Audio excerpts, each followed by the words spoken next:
Hello বন্ধুরা, আমি নিয়ে চলে এসেছি অসাধারণ একটা রেসিপি, যেটা গরমের সময় কিন্তু অসাধারণ লাগে খেতে।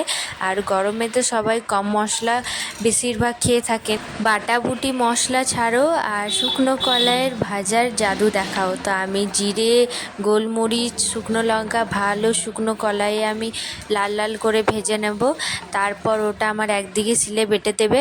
তারপর এদিকে আমি ননস্টিকের প্যানে আমি দিয়ে দিলাম সর্ষের তেল একটু দেব প্রথমে, তারপরে আমি মেন কাজটা করব পরে। তো ঝিঙ্গেটা দিয়ে দিলাম, পরিষ্কার করে কেটে ধুয়ে রেখেছিলাম।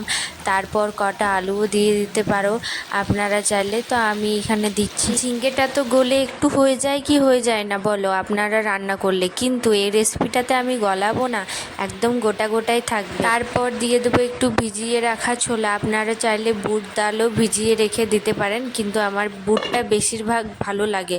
তো ব্যাস আমি দিয়ে একটু ঢাকা দিয়ে দিলাম। তারপর খুলে নিয়ে একটু আমি জল দেব, কারণ এটা আমি একটু পাতলা ঝোল করব, তাই বেশিটা না, কম হবে। তারপর এটা আবারও আমি ঢাকা দিয়ে দেব। ঢাকাটা খুলে দেখব ফুটছে কি না। তো ফুটে গেল। এবার এটাকে আমি একটা থালায় নামিয়ে নেব। থালায় নামিয়ে নিয়ে আমি ওই ননস্টিক প্যানেই দিয়ে দেবো সর্ষের তেল। তারপরে দেবো একটু সাদা সর্ষে, কালো আর জিরে, ওই তিনটে দিয়ে দেবো। তারপর দেবো একটু আদা আর রসুন আমি থেতো করে নিয়েছিলাম, ওটাও দিয়ে দেবো। আর দেবো কটা ক্যাপসিকাম, আর দেবো কটা লঙ্কা। তারপর দেবো লবণ আর হলুদ পরিমাণ মতো। ব্যাস, তারপরে এই সবটাকে আমি ভালো করে একটু ভেজে নেব। তারপর দিয়ে দেবো কাশ্মীরি লঙ্কার গুঁড়ো, এটাও ভালো করে ভেজে নেব। বেশিটা ভাজবো না, কারণ নিচে থেকে কালো হয়ে যাবে। তারপর ঝিঙে, আলু, ছোলা সেদ্ধ করে যে রেখেছিলাম সেটা আমি দিয়ে দেবো, আর ভালো করে এটা মিশিয়ে নেব। তারপর আবারও আমি ফোটাবো এটাকে।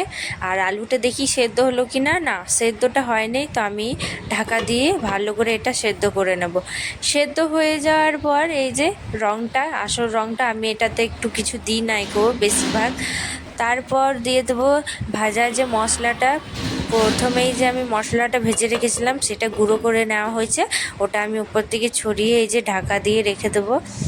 এই যে ফাইনাল লুকটা, আর কিছু এটাতে পড়বে না।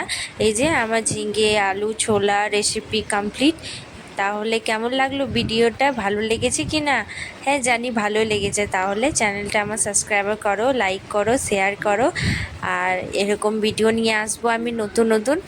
আপনারা কমেন্ট করে বলো আমি কি ভিডিও দেব আপনাদেরকে তুলে ধরবো। তো ঠিক আছে, বাই, দেখা হচ্ছে নেক্সট ভিডিওতে।